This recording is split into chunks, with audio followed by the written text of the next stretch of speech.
If I trade my worst piece for his best piece, isn't that good for me? In this position, my opponent made a ginormous blunder. So you really need to focus in and find a really accurate move. There's usually just a killer move here. Hey guys, welcome to today's YouTube video, and today we are going through my first game of the tournament, which I played yesterday. I've been doing this for a couple weeks now, where I play a tournament on Monday and then review my 3 games in the next 3 videos. So that will be the case again this week. And the first game was actually a short game. It was versus Mulligan, which I have played before quite a long time ago, and I also beat him at that point. Yeah, he's 1700 and my rating at the time was 1691, so not too much of a difference. Pretty equal, but I like to think that I'm underrated, so I thought I had pretty good chances here. So I start with d4, looking to play the Jobava London, and my opponent plays f5. Now I thought we were going to get a Dutch defense here, but after knight to c3, I see d5. Now, when I saw this move, I'm like, okay, either this is just a really bad move, or what's more likely is he's trying to play the Stonewall with c6 and e6 and putting the knight on to e4. So I just played bishop out to f4, continuing my plan, and he plays c6, stopping knight to b5. And after c6, I was like, okay, well, I may as well just open up my bishop with e3, so that is what I do. Nothing too much to explain here, I'm just opening up my bishop, getting prepared to develop more. Nothing too special here.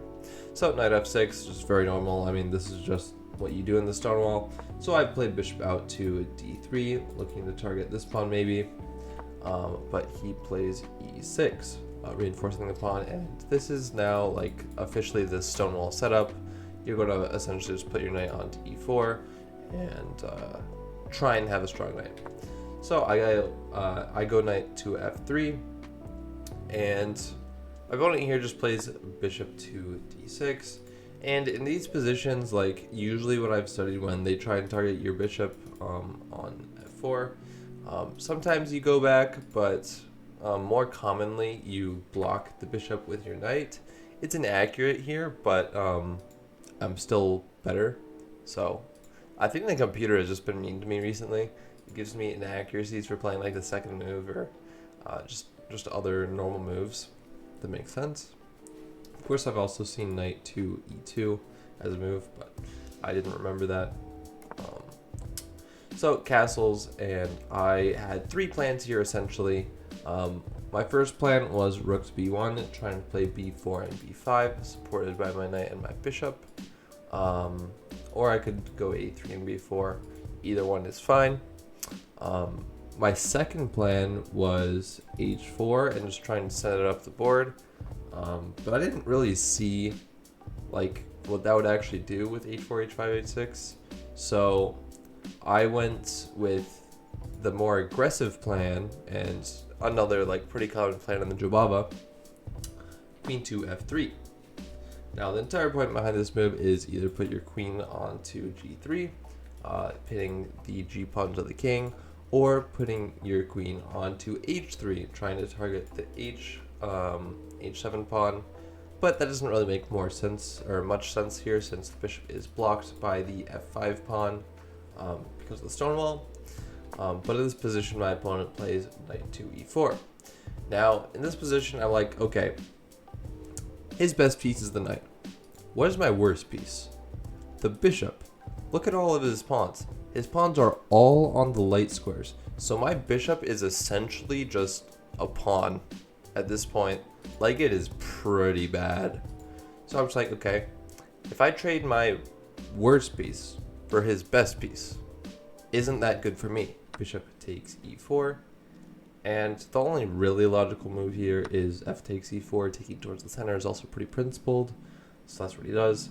And I essentially have 2 choices here that make any sense: queen to g3 or queen to g4. I didn't really like queen to h3 also, but honestly it does the same thing as the move I chose. but I chose queen to g4, putting pressure on along the g file and also putting pressure on the e6 pawn, which is stopping knight d7. That is a very important fact. Remember that for later on. So in response to queen to g4, my opponent plays queen to c7. And the point of this move is to protect the g file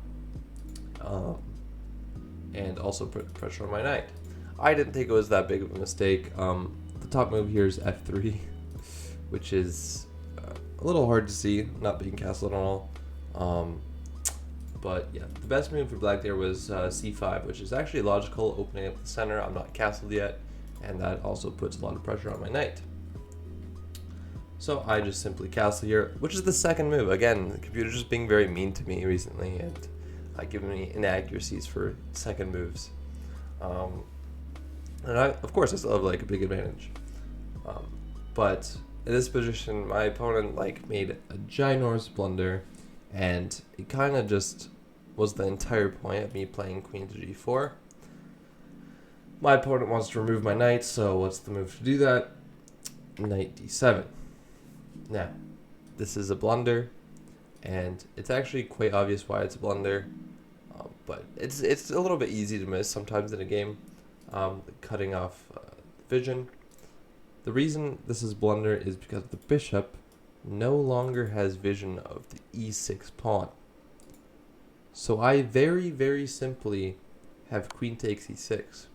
And believe it or not, that's the only move. Every other move, I'm worse. So this is the only move.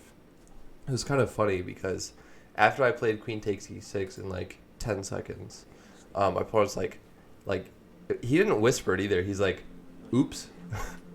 And it was just kind of funny to me. He just basically interrupted everyone else's games because he said, oops. But it was just kind of funny because it's a silly blunder. So obviously, he doesn't make these blunders all the time. I know that. He's a good player. He's very underrated right now. 1700 is his rating floor, which means at one point he was above 1900 because the floor is 200 points below what you've achieved in the hundreds. So my floor right now is, let's see, my floor after I get rated for this tournament will be 1500 because I will be upper 1700. Spoiler alert for how much rating I gained. But yeah, anyways, king to h8, and I tried to really focus up here because this is the position that you really need to focus in. You've only won a pawn. You've only won a pawn right now. So you really need to focus in and find a really accurate move. There's usually just like a killer move here. And if you've been doing puzzles or something, you can just calculate a very, very simple win here. Knight f7 is just the very accurate move. And you have to take here because if king g8, you have a very, very classic checkmate with king to h8, king to knight h6, king h8, queen to g8, and knight to f7, smothered checkmate. But the variation that I calculated here, because he's obviously not going to go for that, but it's the only other variation there is rook to f7, and I calculated bishop takes d6. Now apparently there's knight f8 here, which I did not see. But yeah, apparently the accurate move here is just queen takes f7, which maybe I would have gone for. I don't actually know. But I calculated knight f7, rook takes, and bishop takes. And I thought he had to go queen here, and then I would take. But yeah, pretty insane game. He resigned after I played knight f7, which makes sense. I mean, you're dead lost here. And you could tell he had the expression on him like, oh, I blundered, I'm not going to win this game. He just had that attitude towards it, and that's kind of the attitude that, you just want to resign in because you kind of just feel hopeless. But yeah, that does it for today's video. Don't forget to leave a comment down below, like and subscribe, and I'll see you in tomorrow's video.